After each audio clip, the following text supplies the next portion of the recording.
Hi, and welcome to the Dr. Drum video tutorials.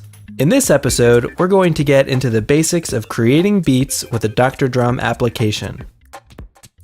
Now that you've activated your copy of Dr. Drum, let's take a minute to get to know the Dr. Drum software interface.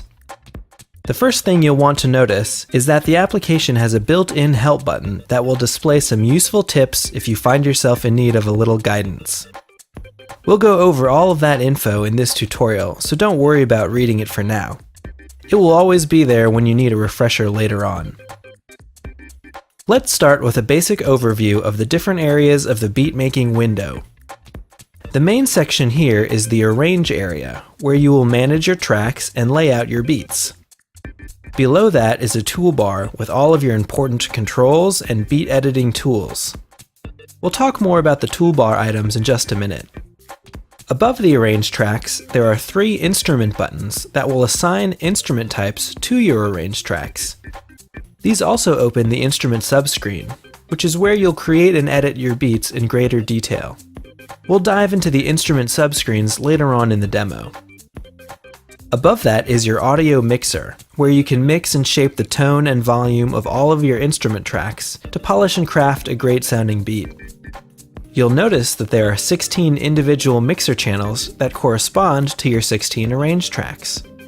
There's also a master volume fader to control the overall sound level of your project. Here in the top right corner are some additional helper buttons to make the Dr. Drum window full screen and hide the background windows, giving your project window better focus. You can see I'm using those features right now. There's also a button to upload your beats straight to YouTube, and a few other menu buttons to access Dr. Drum tips and extra features. Rather than going through every single button and tool in monotonous detail, let's just start making some beats. We'll learn about all the tools along the way as we need them. The first thing you want to do is add a beat region to one of your Arrange tracks. Using the pencil tool, just click anywhere on an empty Arrange track. You'll see a gold box appear on the track. This box is a beat region, which is a container that holds all of your actual rhythm and beat pattern information. Don't worry if this seems a bit confusing right now, it should all become clear by the end of the tutorial. Once you've drawn your first beat region, you'll need to choose what instrument you want to use with that region and Arrange track. We can choose from a selection of drums, basses, and keyboards, but let's start with drums and get a simple beat going.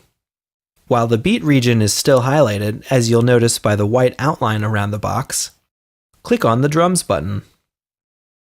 This assigns a drum instrument to that track and region, and takes you inside of the beat region. Since the beat region is now on a drum track, it also automatically opens up the drum instrument subscreen.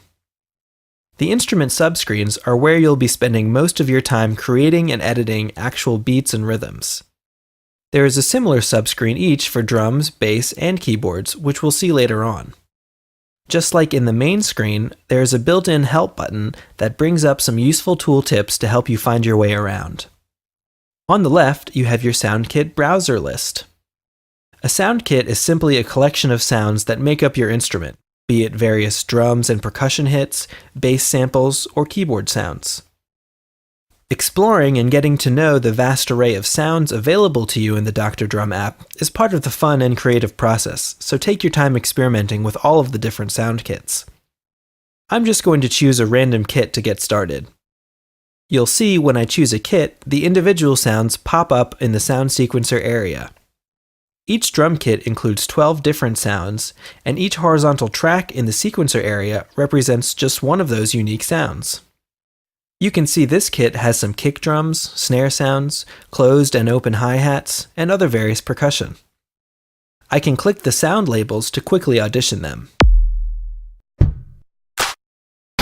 I can also audition the sounds using the drum pads at the top of the screen, as well as adjust the playback volume of each of the individual drum sounds using the mini faders next to the pads. Let's put these sounds into a beat. Using the pencil tool, I'm going to literally draw in some sounds on the sequencer timeline.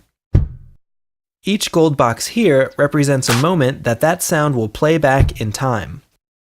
I'm not going to get into a complex discussion on musical rhythm, bars, and timings in this tutorial, Besides, it's just as easy to hear how it all comes together. So now that we've drawn in some beats, let's click play to play it back. Easy, right? While we're here, let's take a second to go over the playback controls. First, click the close button in the top right of the screen to exit the drum subscreen and go back to the main Dr. Drum window, where it will be easier to see how these playback controls work. There's really no big mystery to the playback controls, as they essentially do exactly what they say, playing, stopping, and pausing the playback of your beat. You'll notice as I press play, a vertical yellow line scrolls across the arranged tracks.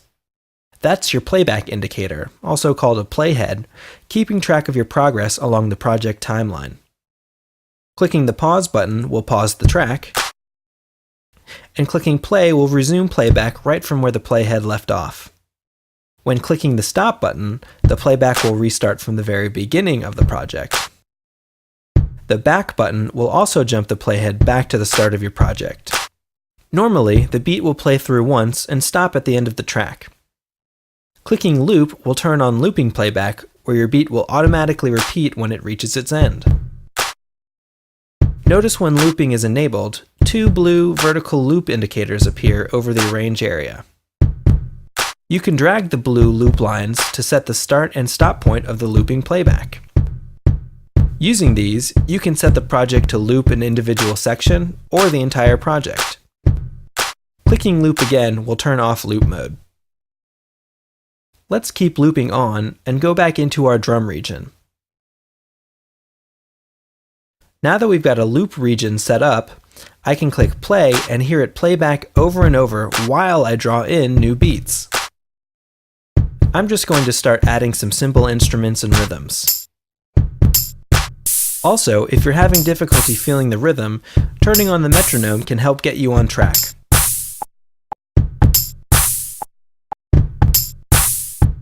Once you've set a basic pattern, you probably won't need the metronome anymore. If I don't like what I've created, I can easily edit the beats using the Move and Erase tools.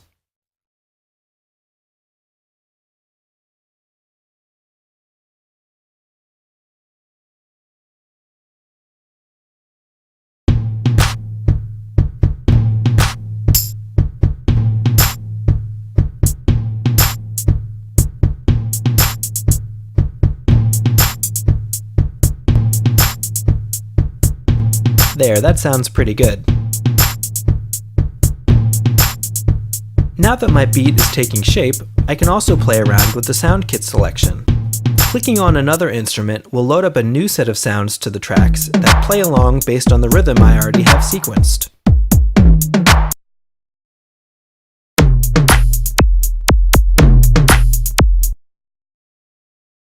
This lets me easily audition different sound kits to find the best samples for my specific project, and tweak the beat itself along the way.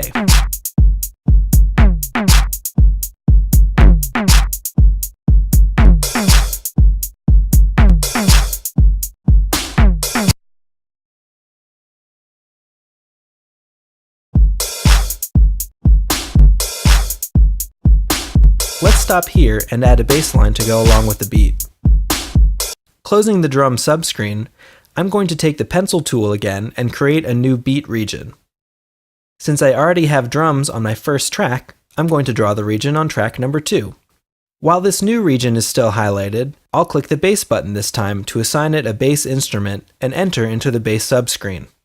You'll notice this subscreen is very similar to the drum subscreen. As always, there is a built-in help button to guide you around the important areas. The main difference here, and similarly in the keyboard subscreen, is that instead of 12 tracks of assorted drum sounds, there are 4 octaves of a piano keyboard, also called the piano roll. You don't really need to know much about playing piano, and we're not going to get into any music theory here, but essentially the way the piano roll works is that each horizontal line represents a different pitch or note of the bass or keyboard instrument. Let's just take a listen to get a better idea. After selecting a bass instrument from the SoundKit browser, you can audition it by clicking on any of the piano keys. Notice the higher keys give you a higher note, and as you go lower, the note also gets lower. If you don't know much about pitch and melodies, just draw in a few notes and see how it sounds. You can always erase or move the notes later on. Let's click play to start up our looping rhythm and see if we can't come up with a nice bass line.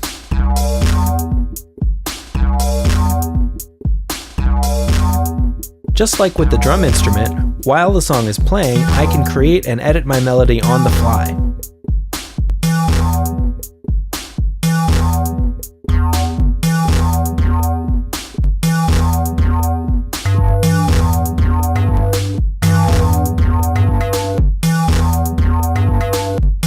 That's sounding pretty good. Now, let's go back to the main screen and check out some other essential beat-making features. You may have noticed the beats per minute selection box in the lower left corner of the window. The BPM sets the tempo for your song, where a lower BPM gives you a slower beat, and a higher BPM makes a more fast-paced tune. Simply type in any value and press enter to set the project's beats per minute. 120 is the default BPM value, and is a good place to start if you don't know how fast or slow you want to go. Typical tempos might range from 100 BPM for a more laid-back beat, to 140 BPM, which will get your heart pumping. As you can see, you can always change the BPM at any time while working on your beat. At this point, you'll definitely want to save all of your hard work, and maybe even export a music file to share with your friends and fans. The buttons at the bottom right of the application window let you do just that. First, I'm going to save my beat project so I can come back and work on it more later on. Dr. Drum project files have the extension .xml. Once it's saved, I can even email my project file to a friend so that they can open it up and remix it in their own copy of Dr. Drum. The Export Wave button will create a high-resolution audio file that anyone can listen to. These exports can also be burnt to CD, uploaded and shared on SoundCloud, or synced to your smartphone or portable music player.